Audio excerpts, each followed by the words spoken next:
Hi അസ്സലാമു അലൈക്കും. Kitchen പലാസോയുടെ പുതിയൊരു വീഡിയോയിലേക്ക് സ്വാഗതം. അപ്പോൾ ഇന്നത്തെ വീഡിയോയിൽ നമ്മൾ കാണിക്കാൻ പോകുന്നത് രണ്ട് സിറപ്പുകൾ അഥവാ രണ്ട് സോസുകളാണ്. കാരമൽ സിറപ്പും ചോക്ലേറ്റ് സിറപ്പും. കേക്ക്, പുഡിങ് തുടങ്ങിയിട്ടുള്ള ഡെസേർട്ടുകളൊക്കെ ഡെക്കറേറ്റ് ചെയ്യാൻ വേണ്ടി നമ്മൾ ഈ സിറപ്പ് ഉപയോഗിക്കാറുണ്ട്. പക്ഷേ സാധാരണ നമ്മൾ ഷോപ്പിൽ നിന്ന് വാങ്ങിയിട്ടാണ് യൂസ് ചെയ്യൽ. ഇത് വളരെ ഈസി ആയിട്ട് തന്നെ നമുക്ക് വീട്ടിൽ തയ്യാറാക്കി എടുക്കാൻ പറ്റും. അപ്പോൾ ഹോം മെയ്ഡായിട്ട് എങ്ങനെയാണ് നമ്മൾ ഈസി ആയിട്ടുള്ള ഐറ്റംസ് വെച്ചിട്ട് വളരെ പെട്ടെന്ന് ഈ സിറപ്സ് തയ്യാറാക്കി എടുക്കുന്നതെന്ന് നമുക്കൊന്ന് കാണാം. അപ്പോൾ ആദ്യം തന്നെ നമ്മൾ റെഡിയാക്കാൻ പോകുന്നത് കാരമൽ സിറപ്പാണ്. 250 ml കപ്പിൽ അര കപ്പ് പഞ്ചസാര എടുത്ത് ഒരു നോൺ സ്റ്റിക്ക് പാത്രത്തിൽ നമ്മൾ കാരമലൈസ് ചെയ്തെടുക്കുകയാണ്. പഞ്ചസാര നമ്മൾ എല്ലാ ഭാഗത്തേക്കും പരത്തി കൊടുക്കുകയാണ്. എന്നാലേ കറക്റ്റായിട്ട് അത് മെൽറ്റായിട്ട് കിട്ടുള്ളൂ. ഫ്ലെയിം വളരെ സിമ്മിലാക്കി കൊടുക്കണം, അല്ലെങ്കിൽ അത് പെട്ടെന്ന് കരിഞ്ഞു പോകാനുള്ള സാധ്യതയുണ്ട്. ഇതാ കണ്ടോ, ഷുഗർ ഇങ്ങനെ മെൽറ്റായി വരുന്നു. ഇങ്ങനെ ഇത് കംപ്ലീറ്റ് ആയിട്ട് തന്നെ മെൽറ്റായി കിട്ടും. പക്ഷേ നമ്മൾ ഫ്ലെയിം സിമ്മിൽ തന്നെ ഇട്ട് കൊടുക്കണം, അല്ലെങ്കിൽ ഇത് ഡാർക്ക് കളറായിട്ട് വരികയും ചെയ്യും. മാത്രമല്ല അപ്പോൾ ഇതിനൊരു കയ്പ്പ് രസം വരും. ഇപ്പോൾ ഇത് കംപ്ലീറ്റ് ആയിട്ട് തന്നെ മെൽറ്റായി കിട്ടിയിട്ടുണ്ട്. ഇനി ഇതിലേക്ക് നമ്മൾ 250 ml കപ്പിൽ തന്നെ അര കപ്പ് വിപ്പിംഗ് ക്രീം ഒഴിച്ചു കൊടുക്കുകയാണ്. ഇനി വിപ്പിംഗ് ക്രീം ഇല്ല എന്നുണ്ടെങ്കിൽ അതിന് പകരമായിട്ട് അര കപ്പ് ഇളം ചൂടുള്ള പാലിലേക്ക് 2 ടേബിൾ സ്പൂൺ പാൽപ്പൊടി ഇട്ടിട്ട് നന്നായിട്ട് കട്ടയില്ലാതെ തന്നെ മിക്സ് ചെയ്തിട്ട് എടുക്കുക. എന്നിട്ട് അത് ഒഴിച്ചു കൊടുത്താൽ മതി. പാല് മാത്രം ഒഴിച്ചു കൊടുത്താൽ നമുക്ക് ലൂസായിട്ടുള്ളൊരു സിറപ്പാണ് കിട്ടുക.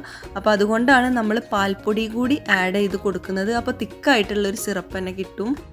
നമ്മൾ വിപ്പിംഗ് ക്രീം ഒഴിച്ച് കൊടുക്കുമ്പോൾ ഈ കാരമൽ സിറപ്പ് കട്ടയായിട്ട് വരും. അപ്പോൾ അതുകൊണ്ട് നമ്മൾ സിമ്മിൽ ഇട്ട് കൊടുത്തുകൊണ്ട് തന്നെ ഇങ്ങനെ ഇളക്കിക്കൊണ്ടേ ഇരിക്കുക. അപ്പോൾ അതെല്ലാം മെൽറ്റായിട്ട് നമുക്ക് കിട്ടും. ഇപ്പോൾ ആ കട്ട പിടിച്ചതെല്ലാം മെൽറ്റായി കിട്ടിയിട്ടുണ്ട്. ഇതാ കണ്ടോ, ഈ ഒരു തിക്നെസ്സിൽ വേണം നമ്മൾ ഫ്ലെയിം ഓഫ് ചെയ്യാൻ. കാരണം അത് ചൂടാറി കഴിയുമ്പോൾ ഒന്നുകൂടി കുറുകി കിട്ടും. ഇനി ഇതിലേക്ക് നമ്മൾ ഷുഗർ സിറപ്പ് ഒഴിച്ച് കൊടുക്കുകയാണ്.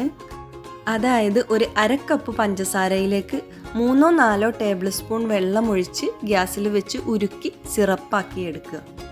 ഈ ഷുഗർ സിറപ്പിൽ നിന്നും ഒരു 4 ടേബിൾ സ്പൂൺ നമ്മൾ ഈ കാരമൽ സിറപ്പിലേക്ക് ഒഴിച്ചു കൊടുക്കുകയാണ്. ഇങ്ങനെ നമ്മൾ ചെയ്യുന്നത് എന്തിനാണെന്ന് വെച്ചാൽ ഈ കാരമൽ സിറപ്പിന് അത്ര മധുരം ഉണ്ടാവില്ല. നമ്മൾ പഞ്ചസാര കാരമലൈസ് ചെയ്തെടുക്കുന്നതുകൊണ്ട് ചെറിയൊരു കയ്പ്പ് ഫീലായിരിക്കും ഉണ്ടാവുക. അപ്പോൾ അതുകൊണ്ട് ഇതിന് നല്ലൊരു മധുരം ഉണ്ടാവാൻ വേണ്ടിയിട്ടാണ് നമ്മളിങ്ങനെ ചെയ്തെടുക്കുന്നത്. ഇത് കുറച്ച് ലൂസ് കൺസിസ്റ്റൻസി ആയിരിക്കും കണ്ടാൽ തോന്നുക, പക്ഷേ ഇത് കുറുകി വരുമ്പോൾ നല്ല തിക്കായിട്ട് തന്നെ വരും.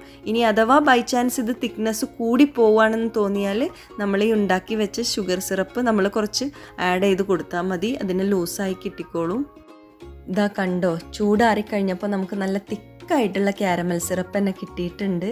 ഷോപ്പിൽ നിന്ന് വാങ്ങുന്ന അതേ ടേസ്റ്റും അതേ ലുക്കും തന്നെയാണ് നമ്മുടെ ഈ കാരമൽ സിറപ്പിനും ഉള്ളത്. അപ്പോൾ അതുകൊണ്ട് ഇനി കാരമൽ സിറപ്പിൻ്റെ ആവശ്യം വരുമ്പോൾ എല്ലാവരും പുറത്തു നിന്നും വാങ്ങാതെ സ്വന്തമായിട്ട് തന്നെ ട്രൈ ചെയ്ത് നോക്കണം. അടുത്തതായിട്ട് നമ്മൾ റെഡിയാക്കാൻ പോകുന്നത് ചോക്ലേറ്റ് സിറപ്പാണ്. ഇതിനു വേണ്ടിയിട്ട് 250 ml കപ്പിൽ അര കപ്പ് പാല് നമ്മളൊരു നോൺ സ്റ്റിക്ക് പാനിലേക്ക് ഒഴിച്ചു കൊടുക്കുകയാണ്. ഇതിലേക്ക് നമ്മൾ അര കപ്പ് പൊടിച്ച പഞ്ചസാര ഇട്ട് കൊടുക്കുകയാണ്.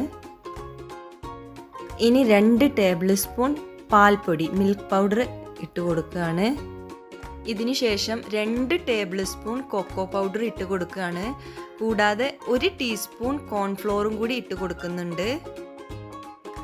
ഇനി ഇതെല്ലാം കൂടെ ഒരു ഹാൻഡ് ബീറ്റർ ഉപയോഗിച്ചിട്ടോ സ്പൂൺ ഉപയോഗിച്ചിട്ടോ കട്ടയില്ലാതെ നന്നായിട്ട് മിക്സ് ചെയ്തിട്ട് എടുക്കുക. നമ്മൾ ഇതുവരെ ഫ്ലെയിം ഓൺ ചെയ്തിട്ടില്ല. ഇത് മിക്സ് ചെയ്തതിന് ശേഷം മാത്രമാണ് നമ്മൾ ഫ്ലെയിം ഓൺ ചെയ്യുള്ളൂ.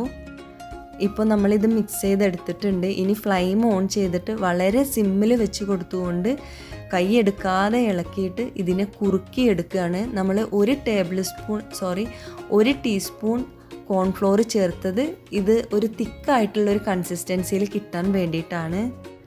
ഇതിപ്പോൾ റെഡി ആയിട്ടുണ്ട്. ഇത് വളരെ പെട്ടെന്ന് തന്നെ നമുക്ക് കുറുകി കിട്ടും. ഇതാ കണ്ടോ, ഈ ഒരു കൺസിസ്റ്റൻസിയിൽ വേണം നമ്മൾ ഫ്ലെയിം ഓഫ് ചെയ്യാൻ. നമ്മളെ കാരമൽ സിറപ്പിനേക്കാൾ കുറുകിയിരിക്കണം. കാരണം ഇത് തണുത്ത് കഴിഞ്ഞാലും കാരമൽ സിറപ്പിൻ്റെ അത്രയ്ക്ക് അങ്ങ് തിക്കായിട്ട് വരില്ല. അപ്പോൾ അതുകൊണ്ട് ഈ ഒരു കൺസിസ്റ്റൻസിയിൽ ഫ്ലെയിം ഓഫ് ചെയ്യണം. ഇപ്പോൾ ഇത് ചൂടാറിയിട്ടുണ്ട്. ഇതാ കണ്ടോ, നല്ല തിക്കായിട്ടുള്ളൊരു സിറപ്പ് തന്നെ നമുക്ക് കിട്ടിയിട്ടുണ്ട്. ഷോപ്പിൽ നിന്ന് വാങ്ങുന്ന അതേ ചോക്ലേറ്റ് സിറപ്പിൻ്റെ അതേ ടേസ്റ്റ് തന്നെയാണ് ഇതിനും. ഇത് ഫ്രിഡ്ജിൽ വെച്ചാൽ ഒന്നുകൂടി തിക്കായിട്ട് നമുക്കിത് കിട്ടും. ഞാനിതിലൊരു ബിസ്ക്കറ്റ് ഡിപ്പ് ചെയ്ത് കാണിച്ചു തരികയാണ്. അപ്പം നിങ്ങൾക്ക് മനസ്സിലാവും ഇത് എത്രത്തോളം കുറുകിയ സിറപ്പാണെന്ന്. ഈ സിറപ്പ് നമുക്ക് ഡോണറ്റ് ഡിപ്പ് ചെയ്യാൻ വേണ്ടിയിട്ടൊക്കെ യൂസ് ചെയ്യാം. അപ്പോൾ നമ്മുടെ വീഡിയോ നിങ്ങൾക്ക് എല്ലാവർക്കും ഇഷ്ടപ്പെട്ടെന്ന് വിചാരിക്കുന്നു. ഇഷ്ടപ്പെട്ടിട്ടുണ്ടെങ്കിൽ തീർച്ചയായിട്ടും ലൈക്ക് ചെയ്യാൻ മറക്കരുത്. അതുപോലെ തന്നെ നമ്മുടെ ചാനൽ എല്ലാവരും സബ്സ്ക്രൈബ് ചെയ്യണം. കൂടാതെ ആ തൊട്ടടുത്തുള്ള ബെല്ലൈക്കണും കൂടി ഒന്ന് ക്ലിക്ക് ചെയ്യണം. ഇനി ഇൻഷാ അല്ലാഹ് മറ്റൊരു റെസിപ്പിയുമായി വീണ്ടും കാണാം. അസ്സലാമു അലൈക്കും വറഹ്മത്തുള്ളാഹി വബറകാതുഹു.